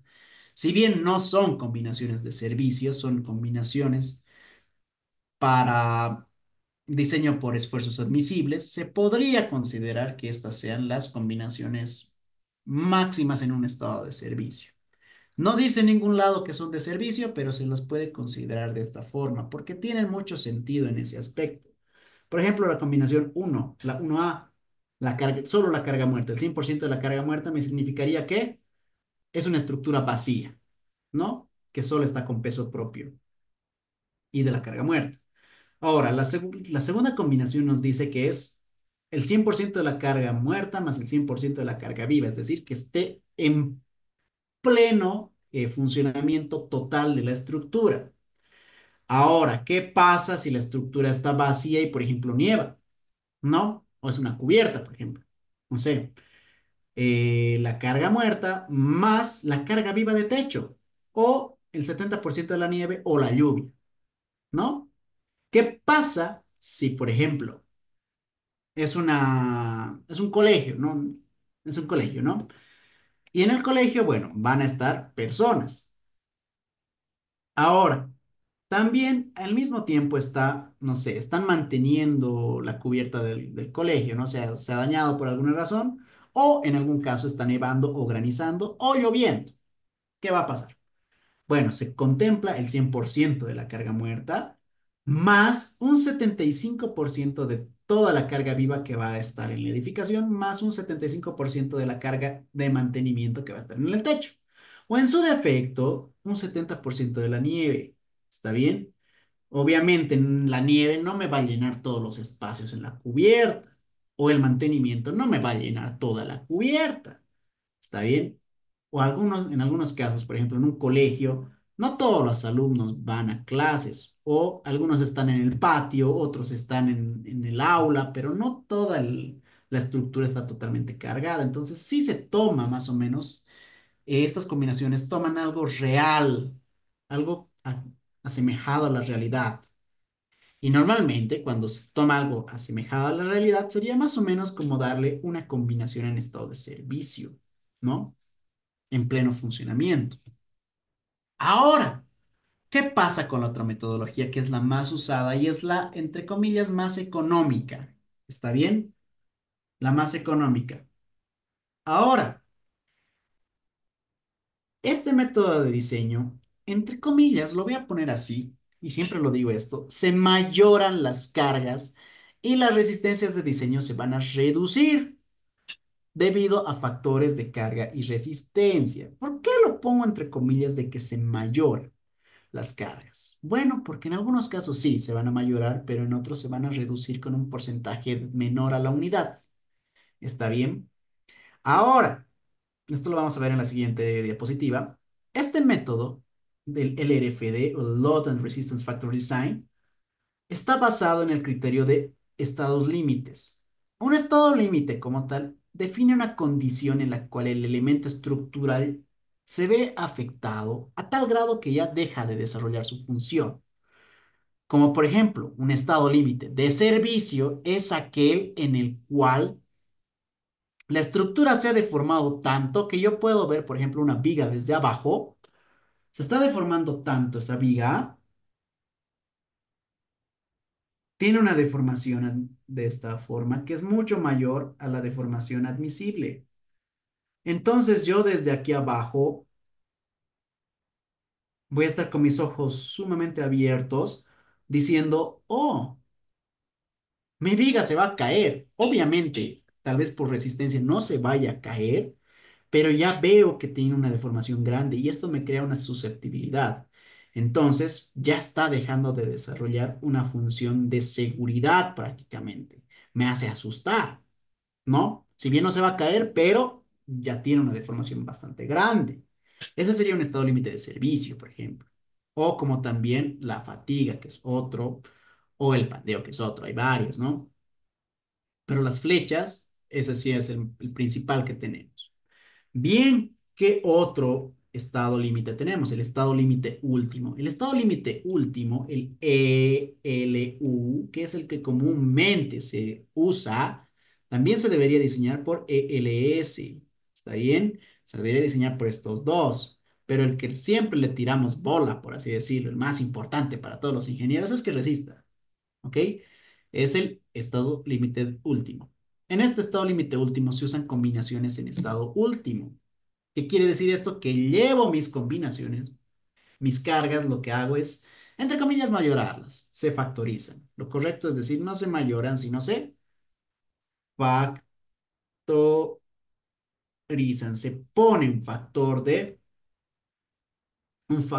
cargas. ¿Está bien? Este factor puede ser 1,6, 1,1, 0,9, 0,7, depende. Y esto se le aplica o se le multiplica a la carga. Esta carga puede ser una carga muerta, una carga viva, de viento, dependiendo, ¿no? Ahora, la resistencia nominal que yo tenga, multiplicada por un factor de reducción de resistencia, debe ser mucho mayor o igual a la sumatoria de todos los efectos de este factor de cargas multiplicando la carga. ¿Está bien? O en palabras más sencillas, el phi por Rn, la resistencia nominal, multiplicada por un factor de reducción de resistencia, debe ser mayor o igual a la resistencia última que tiene el elemento. La resistencia última se la obtiene de los diagramas, ya sea de momentos, de cortantes, diagramas de fuerzas normales. Entonces se la obtiene de esa manera. ¿Ok? Este RU se obtiene de las combinaciones de cargas. ¿Está bien? Este puede ser un momento último, puede ser un cortante último, una normal última. Puede ser eso. ¿Está bien? O un torsor último. Puede ser todo eso. ¿Ok? Entonces, por ejemplo, yo tengo una viguita a la cual estoy aplicando, no sé, la combinación de 1,6 de carga viva más 1,2 de la carga muerta. Le estoy aplicando esta combinación. Y obviamente aquí me va a dar un diagrama de momentos, ¿no? Y yo tengo que diseñar para cada uno de los momentitos. Este diagrama como tal, todo esto, no solo un puntito del diagrama, sino todo el diagrama en general, es la resistencia última. En este caso sería el momento último. Toditos los puntos serían momentos últimos. Entonces no solo tengo uno. En esta viga, por ejemplo, tengo uno aquí, otro aquí, otro aquí, otro aquí, otro aquí, otro aquí, otro aquí y otro aquí. Entonces, lo que me resista mi perfil tiene que resistir y poder solventar todos los puntos de este diagrama. ¿Ok? Entonces, este 1,2 de la muerta más 1,6 de la viva me está generando este momento último, pero tal vez aquí le aplico un 0,5 de la nieve, entonces me va a generar otro. Así que tengo un montón de combinaciones y yo debo escoger los puntos máximos en cada parte específica de la viga o de la columna o del tirante, del elemento que sea. ¿Ok? ¿Cuáles son esas combinaciones de cargas? Son estas. Estas combinaciones de carga, esta de acá y esta, están obtenidas de la tabla C31 y C41 de la AC7 del 2022. ¿Está bien? Si nosotros nos vamos a la AC7, nos vamos a ir al capítulo 2. Está en combinaciones de cargas. Chapter 2, Combination of Loads. Aquí, por ejemplo, vamos a ver estas combinaciones de cargas. Si bien están de manera un poco más aislada, en la parte de los comentarios aquí tenemos combinaciones básicas, excepciones cuando se usarían estas combinaciones, combinaciones incluyendo cargas de inundación, hielo y hielo en el viento. Entonces, tenemos muchas cargas, ¿ok? Para efectos sísmicos, y aquí tenemos las ASD, ¿no? Las que les mencionaba. Sin embargo, esto está de una manera mucho más textual, ¿no? Pero si nosotros nos vamos al capítulo 2 pero de los comentarios, vamos bajando mucho más, que sería por acá, ¿no? Apéndice, apéndice todavía, y vemos aquí, ¿no? Commentary to Standard ASCE, ¿no? Y tendríamos el capítulo 2 Chapter 2, C2, Combination of Loads, y aquí abajo tenemos la de estado límite último, ¿no? Más abajo, mucho más abajo, tendríamos la de estado límite de, o perdón, las ASD, las de diseño por esfuerzos admisibles. ¿Ok? Están en estas. Entonces tenemos estas combinaciones y como tal les decía, no se mayoran estas cargas, sino se factorizan. Aquí tengo 1,4, 1,2, pero aquí tengo 0,5. ¿En qué momento estoy mayorando? Le estoy reduciendo la carga viva de techo. Aquí también le estoy reduciendo un 30%. Y aquí a la mitad la carga de la lluvia. Entonces no se mayoran, ¿ok? Se factorizan. Tienen diferentes factores. Y cada uno de estos puntitos son este gamma sub i. ¿Ok? Bien, y este Q sub i, pues serían los tipos de cargas que yo tengo en una estructura. ¿Ok? Ahora, ¿qué son estos puntos de acá, no? ¿Cómo sé que es D? ¿Cómo sé que es L? Bueno, de esta manera, ¿no? D como tal es la carga muerta o la carga permanente que existe en la estructura. Puede ser el peso de la estructura como tal, las vigas, columnas, entrepisos, muros de tabiquería, todo eso es la carga muerta. Ahora, la carga viva es la carga que, bueno, somos nosotros en realidad. ¿Está bien? Nosotros, los muebles, tarimas, todas esas cosas que se vayan a mover, que sean variables, que yo pueda moverlas de un lugar a otro, pues son las cargas vivas. Ahora, la carga muerta, por ejemplo, normalmente se la obtiene con pesos específicos o la densidad del mismo material multiplicado por las áreas de las secciones de los elementos. Es decir, uy, me fui a otro lado. Es decir, que puedo obtener una carga muerta que es igual al peso específico del material multiplicado por su área gruesa. Está bien, en este caso, para una sección rectangular B por H, el área gruesa sería B por H, ¿no? Y esto, por ejemplo, sería, no sé, hormigón armado. Aquí tendríamos hormigón armado, ¿verdad? De esa manera se sacaría.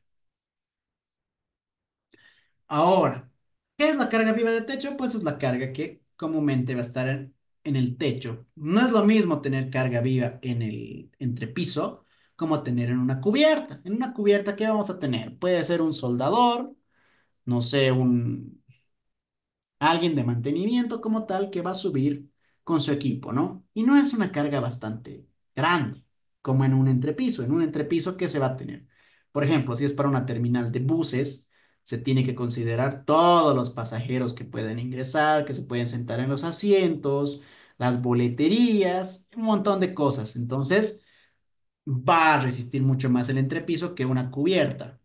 ¿Verdad? En la cubierta va a estar el soldador y su arco, nada más. Tal vez una persona o dos personas, pero nada más.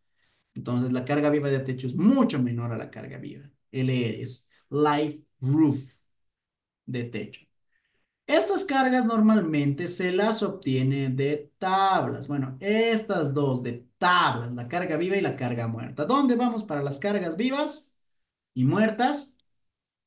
Vamos al capítulo, si no me equivoco, era el 4 o 6. Al capítulo 4, Live Loads, tenemos acá, ¿no? Vemos Live Loads y tenemos un montón en realidad si vamos a la tabla 431. Cargas mínimas uniformemente distribuidas, L sub 0, y cargas mínimas concentradas, ¿ok? Tenemos un montón, tanto para apartamentos, áreas de ensamblaje, balcones, corredores, entonces dining rooms, que sería comedores en realidad, y restaurantes, garajes, entonces se tiene para diferentes tipos de áreas, ¿no? Esto es tanto para la AC7, pero podemos ir buscando aquí la NB 1225-002, que es la norma de cargas en Bolivia, que aquí también se tiene, ¿no? Las combinaciones de cargas. en primer lugar, que son prácticamente esta normativa, la NB 1225002, está en función a la AC7 del 2010. Está bien, en la del 2010 se manejaba este tipo de configuración, pero en la del 2022 ya se maneja este otro tipo de configuración, como podemos ver. Son un tanto diferentes, ¿no? Aquí, son un poquito diferentes. Aquí tenemos la carga muerta como tal y aquí tenemos la carga muerta más F. ¿Qué es F? Carga de fluidos, ¿ok? Debido al peso de fluidos. Pero la misma C7 nos dice, ok, puedes tomar el D como si, o un fluido como si fuera carga muerta. Ok, aquí tenemos un H que se lo toma como carga muerta en algunos casos, pero se tendría que ver justamente la AC7, ¿ok? H es la carga de empuje de suelos, por así decirlo, aquí está, ¿ok? Debidas al empuje de suelos, ¿ok? Entonces, esas cositas se tienen que ver justamente en la normativa. Ha cambiado un poco de la C7 del 2010 a la 16 ha cambiado un poco y de la 16 a la 22 se ha cambiado estos factorcitos. ¿Está bien? Hay algunas cosas que cambian.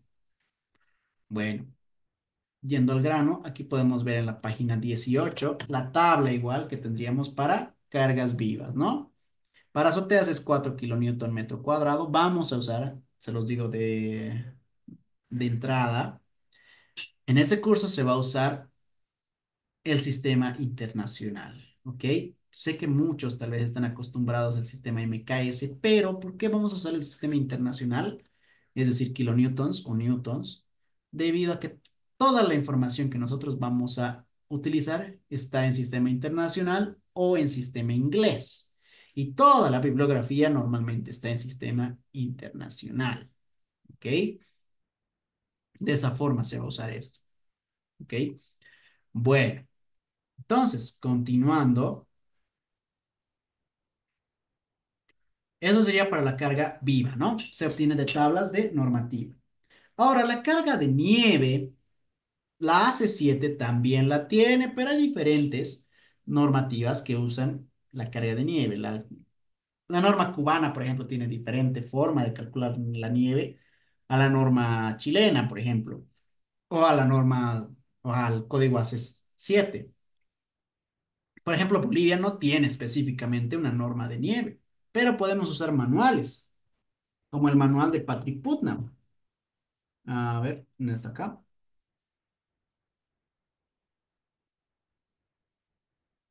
No, creo que no me va a salir el Patrick Putnam por el momento.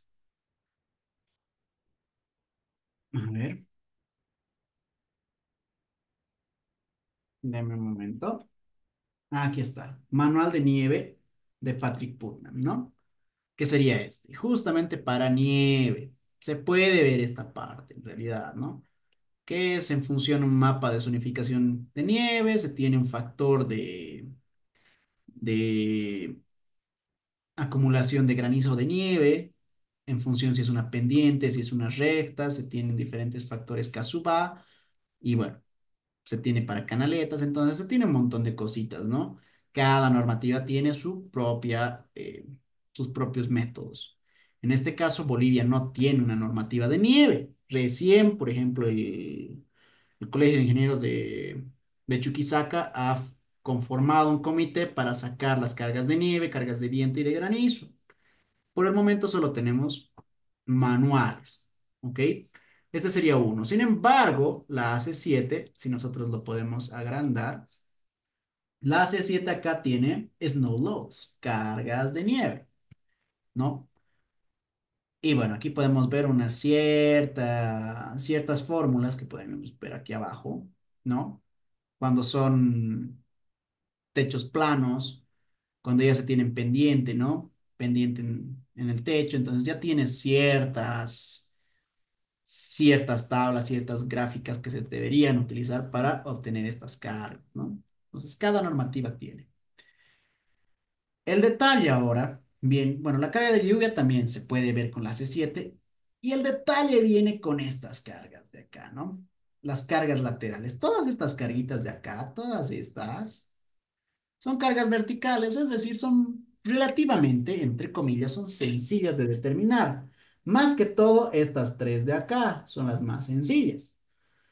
Estas tienen un grado un poco más complejo, pero nada más complejo que las cargas laterales. Aquí también podríamos poner el empuje de suelos, del terreno, ¿no? Para esto necesitamos lo que es datos del terreno, como el peso específico del suelo, el ángulo de rozamiento interno, necesitamos más datos. En cambio, aquí es una tablita y listo. El viento. Existen 5 capítulos en la C7 para determinar la carga de viento específicamente. Ok, estos capítulos son los siguientes. A ver, primero el capítulo 26, que se encuentra acá, ¿no? Wind loads, requerimientos generales. Luego, a partir de aquí vamos a tener diferentes formas de la velocidad básica del viento, la presión básica del viento, distribuirlas en las diferentes zonas de la edificación. Puede ser por el método de direccional, por el método del envolvente. Después tenemos para otra vez el método direccional, pero para otro tipo de cosas, para aperturas, como también se puede tener el método de las componentes y revestimientos, ¿no? Como también el método del túnel de viento. Entonces, desde el 27 hasta el 31 son métodos de distribuir mi presión básica del viento. Es bastante grande este tema del viento y es bastante extenso de analizar, ¿no? Cada normativa, como les digo, tiene su propia forma, pero la que he visto más completa es la de la C7. Lo mismo para la carga sísmica o la acción sísmica. Cada país debería tener su propia carga, su propia forma de la carga sísmica. ¿Ok? En este caso, para Bolivia recién salió la norma boliviana de diseño sísmico del 2023. Para Perú es la E030, si no me equivoco, ¿no? O la E060. La E030 es la norma sísmica. Entonces, cada país tiene, e incluso la AC7 tiene su propio apartado de cargas sísmicas, que es la parte del capítulo 11. ¿Está bien? Vemos. Criterio sísmico de diseño. Después tenemos capítulo 11, 12, sísmico, sísmico, sísmico, análisis no lineal, sísmico, sísmico, interacción sísmica suelo-estructura, eh, clasificación de sitio. Entonces tenemos hasta el capítulo 23, desde el capítulo 11 hasta el capítulo 23 es netamente sismo en la AC7. Es un mundo como tal este código, ¿no? Entonces hay mucha información que leer. Y aparte de que solo tenga los requerimientos, también tiene lo que es la parte de los comentarios. Es mucha información que tiene este libro. ¿Ok? Bueno, esas son las cargas como tal que se tienen en una edificación convencional. Ahora, ¿qué pasaría si yo trabajo con una estructura industrial? ¿Qué cargas tengo? Por ejemplo, un buzón de almacenamiento de cal, que podría ser de esta manera, más o menos así, y que aquí se puede almacenar cal, ¿no? Luego, ¿qué más se tiene acá? Aquí se tendría tal vez una vibradora,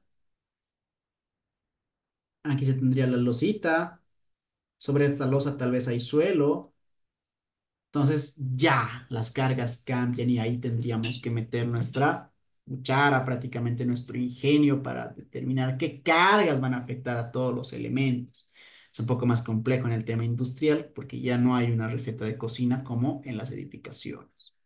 ¿Está bien? Es un poco más difícil. Bien. Ahora, normalmente, el acero laminado en caliente, estas son las propiedades que se podría tener en el acero, ¿no?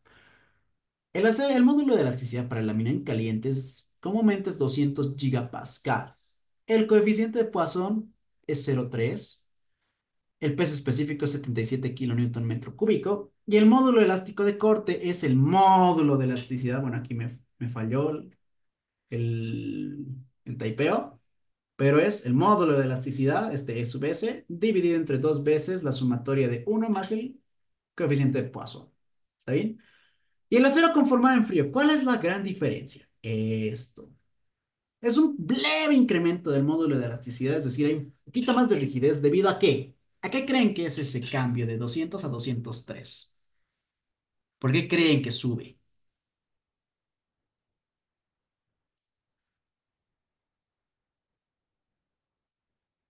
¿Cuál creen que es de 203 a 200? ¿Cuál es el cambio? A ver, lo vamos a poner por acá.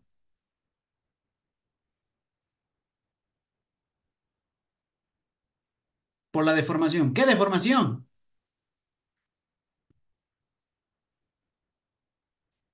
¿Qué deformación?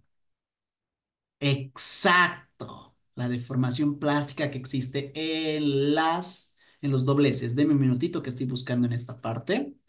Justamente lo que es esas partes de deformaciones. A ver, residual stresses 55. A ver,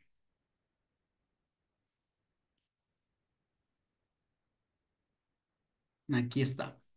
Vean, por ejemplo, acá tenemos lo siguiente, ¿no?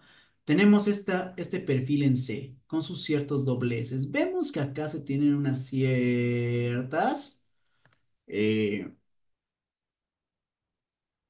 concentraciones de esfuerzo mucho más que estos otros lados, ¿no? Aquí ya tenemos esfuerzos remanentes debido al doblado. ¿Está bien? Aquí nos dice measure longitudinal residual stress distribución. Distribución de esfuerzos residuales de manera longitudinal o medida de los esfuerzos residuales de manera longitudinal, nos dice. De manera interior como exterior. Esta es la interior y esta es la exterior. Las superficies, ¿está bien? Se tiene diferentes, ¿está bien? Para la superficie interior como la exterior. ¿Ok? El A, por ejemplo, es para la superficie interior, para esta parte, para esta parte. Y la superficie exterior sería esta otra, ¿no? Existe mucha más concentración de esfuerzos. Esta parte se está estirando y esta parte se ha comprimido, ¿ok? La parte, a ver, veamos acá. In outer, nos dice acá. Outer, ¿ok? Outer, la parte exterior. ¿Qué quiere decir esto? Veamos, aquí en la parte del alma, por así decirlo, vamos a agrandar mucho más esto, mucho.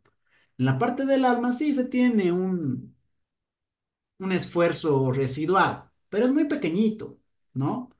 Newton milímetro es menor a los 50 megapascales. Sin embargo, en esta parte del doblez, la figura A nos quiere decir la parte exterior, y en la parte exterior obviamente va a haber tracción, ¿no? Porque esto se ha flectado, esta parte interior va a tener compresión y esta tracción. Por eso tiene el símbolo más y tiene una concentración bastante grande de tracción en esta parte, la parte exterior. Lo voy a pintar en esta partecita, ¿no? Ahí.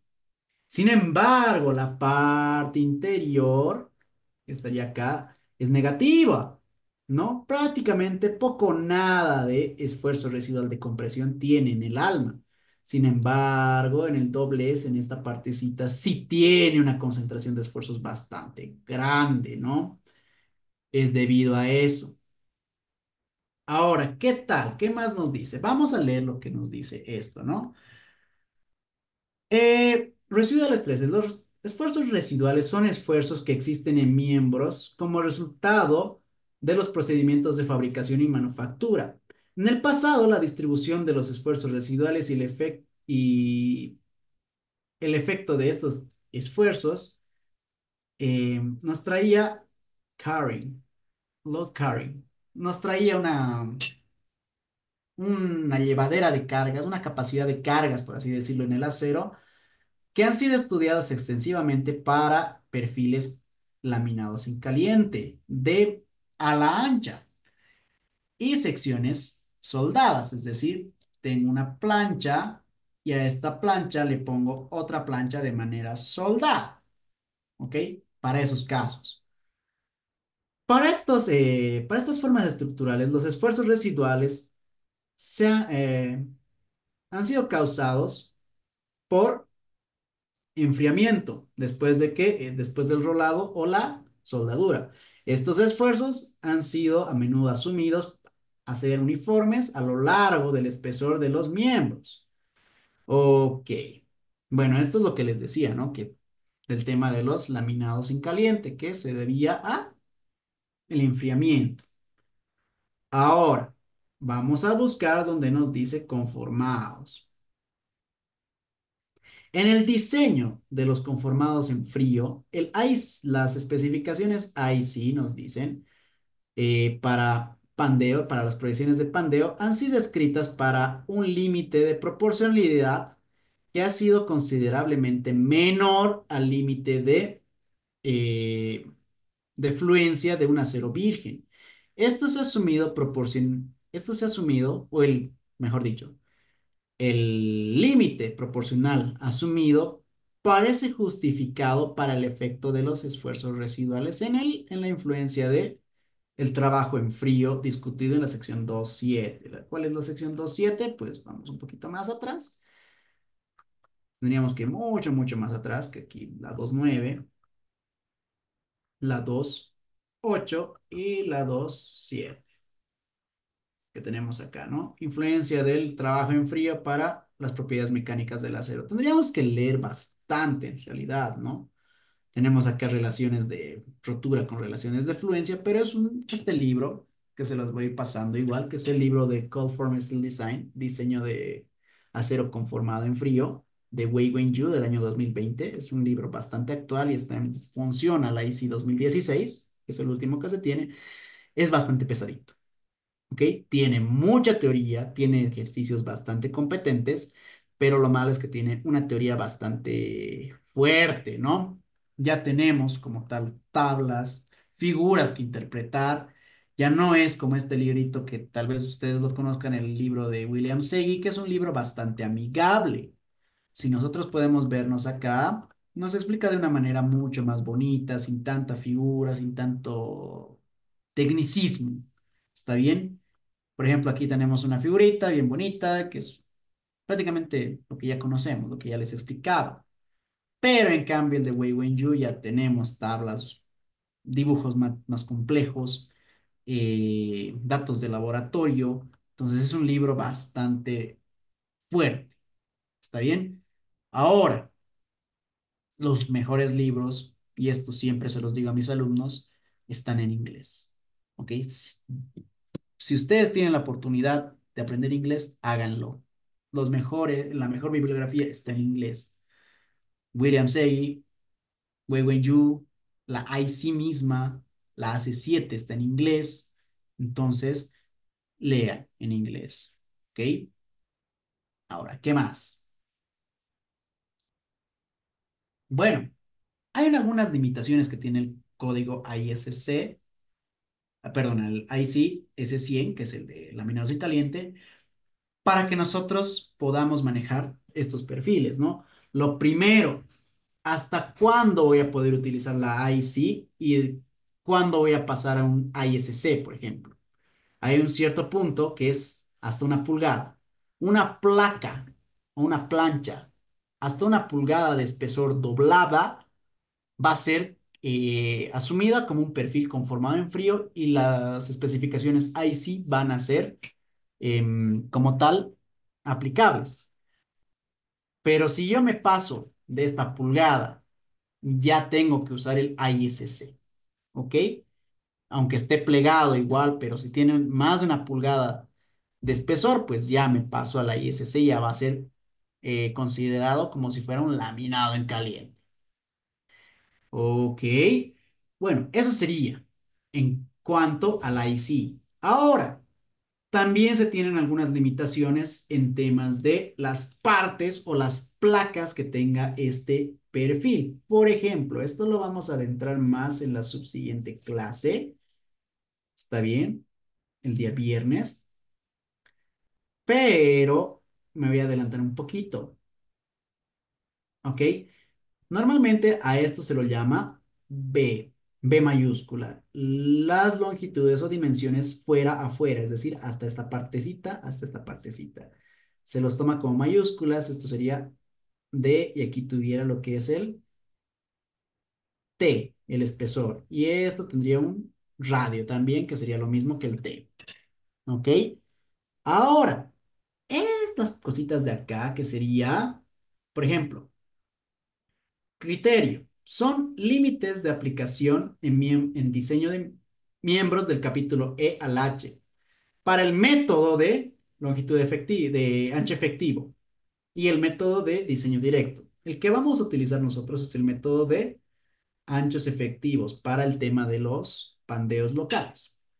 Ahora nos dice, elementos rigidizados que están en compresión, el W entre T va a ser, tiene que ser menor o igual a 500. Es decir, esta partecita, todo este ancho, descontando esta parte de lo que es el doblez, dividido entre T, que es la esbeltez de la placa, debe ser menor a 500.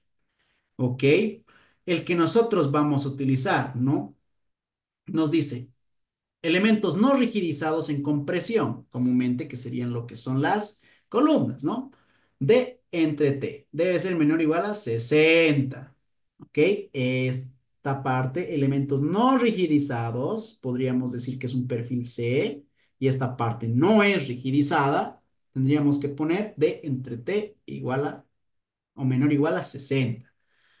Elementos rigidizados en bending, flexión, deben ser 200 para web. Web que es alma. ¿Ok?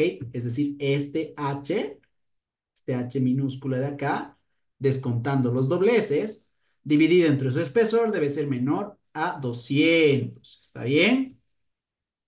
Tenemos varios otros. Siempre se tiene que cumplir los perfiles que comúnmente nos venden en Bolivia, ya sea para, no sé, la empresa de Ferrotodo, y como tal podríamos abrir una nueva acá. Vamos a ver esto. Lo siguiente. Y podríamos poner... Ay, se me fue el nombre de esta empresa de metalúrgica. Eh, Perfiles C Bolivia. ¿Ok? En Abolco, por ejemplo, tenemos acá perfiles y vigas de Enabolco. Es una de las que tenemos en Bolivia. Si podemos perfiles y vigas, vamos bajando. Aquí tenemos la tabla de perfiles canal o perfiles costanera, ¿no? Estos son los perfiles que hay en Bolivia, por ejemplo. Vamos a poner estito y creo que ya lo tenía en Nabolco, que no me descarga. Ahí está, ¿no? Tenemos diferentes dimensiones y estos son para un perfil de acero A36, ¿no? Entonces ya nos dan las diferentes dimensiones y demás, pero lo que quería llegar era lo siguiente.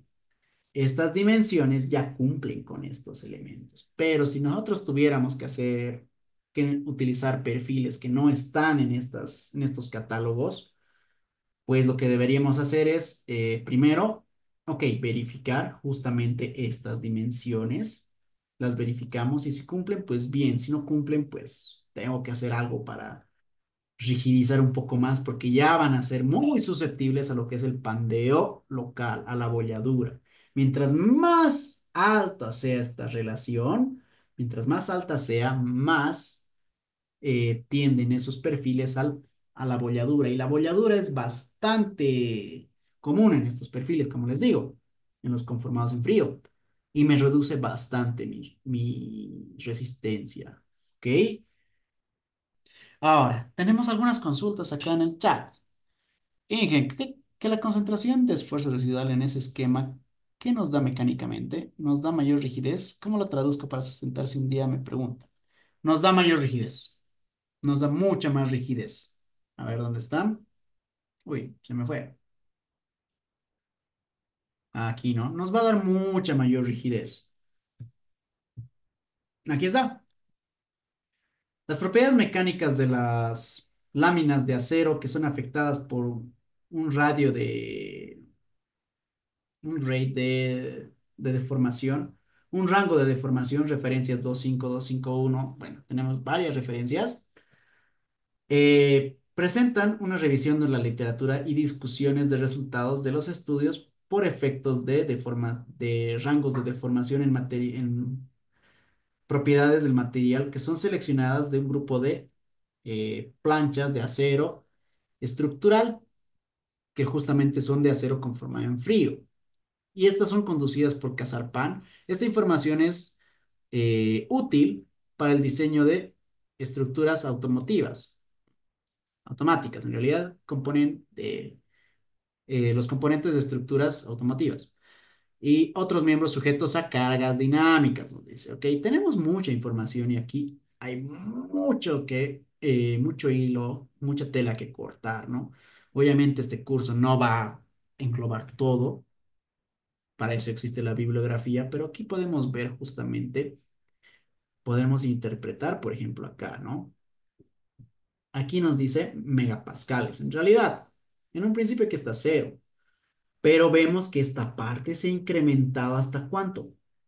Más o menos unos 320 megapascales. Hay unos 320 megapascales en compresión. Se está comprimiendo bastante esta parte. Como se está comprimiendo bastante, esto no sé para qué tipo de acero es en específico, pero se está comprimiendo bastante. Imaginémonos que es para un acero A36 con un FY de 250 megapascales. Es decir, ya estaría en el rango esta parte de endurecimiento. Y lo mismo para acá. Ya fluido estaríamos más o menos por unos 400 megapascales. Ya estaría por un rango de rotura acá. Entonces, esta parte sí es bastante frágil, pero al mismo tiempo que es bastante frágil, es muy difícil eh, de deformar más. ¿Está bien? Va a ser mucho más difícil porque para deformarlo más necesitaría un esfuerzo bastante grande, ¿no? Entonces, si yo quiero deformarle más, necesito ponerle un esfuerzo de más o menos unos 400, porque con eso está afectado este. Entonces, esto se hace bastante rígido, pero si llega a un esfuerzo de más de 400, por ejemplo, ahí ya se rompe totalmente. ¿Está bien? Se deforma y ya petatea. ¿Ok? Lo que hace es que sean más rígidos, porque necesito mucho más esfuerzo. Sí, justamente. Y este libro también los tiene. ¿Está bien? Vamos a irnos al índice, que es el libro de Wei Wenyu. Aquí tenemos Closed Cylindrical Tubular Members. Miembros cilíndricos tubulares cerrados. Tiene. En la práctica, ¿qué conoce? Gustaría conocer la diferencia de modelado en SAP 2000 y Revit en relación a tener confianza en un buen diseño. Uy, el SAP 2000 como tal es un modelo analítico y el Revit como tal es un modelo constructivo. No hay mucha relación entre los dos. ¿Está bien? Porque SAP 2000 trabaja a ejes y es un modelo matemático. En cambio, Revit es un modelo físico, el cual yo debo tener mucho más cuidado porque ya puede englobar lo que son las dimensiones, ¿no? Entonces, de esa manera, no tiene mucha relación, ¿ok? Tal vez para una metodología BIM, digamos, hago el modelo constructivo tal cual se va a hacer. En ese modelo ya le pongo el modelo analítico y le exporto a SAP 2000, pero como tal de que se haga un buen diseño, pues difícil poder contrarrestar los dos. Y en este curso se van a ver qué modelos se verán. Bueno, al final vamos a llevar un modelo el típico modelo que se podría ver en temas de estructuras metálicas conformadas en frío, que sería una cubierta metálica en celosía. Pero como tal modelos no vamos a ver, porque es más llevado al análisis y diseño manual. Es decir, que ustedes comprendan cómo el software está diseñando. No es que nosotros somos ingenieros, no somos manejadores de software y nosotros necesitamos entender las bases de este tipo de cosas, ¿no? ¿Por qué? Tal vez en el software no me está cumpliendo algo y yo le subo el perfil y tampoco me cumple. Entonces, ¿cómo hago que me cumpla? pues si yo conozco las bases teóricas, sé cómo se diseña, pues es mucho más sencillo para mí corregir el error en el software y que recién me compre, ¿no? Johan, el instalador de idea estática, sí, seguramente ya se les envió, ¿está bien? Justamente estaban hablando de eso al principio de clase y en el intermedio. Bueno, señores, eso sería la clase de hoy. Y nos veríamos ya el día de mañana para empezar justamente con el capítulo uno, que sería, ¿dónde está? No está en esta parte, pero sería miembros en tracción. ¿Ok? Justamente mañana lo vamos a ver, Ramiro. ¿Está bien? Las áreas efectivas y las clases posteriores. Se necesita calcular muchas áreas efectivas debido a la compresión más que todo. Ok, señores, nos vemos el día de mañana. Que tengan muy buenas noches.